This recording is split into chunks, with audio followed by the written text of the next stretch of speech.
Yo, what's up everybody, and welcome back to the internet's new favorite food review show, Dano's Delights. Today we are reviewing the Wendy's mozzarella Italian chicken sandwich.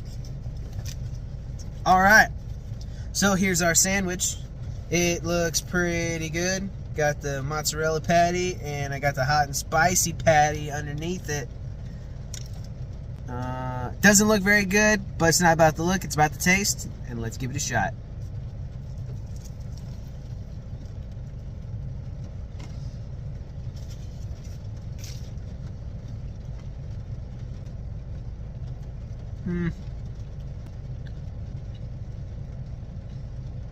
Marinara sauce is a fail. Don't get it. But the cheese tasted good. And yeah. That's it.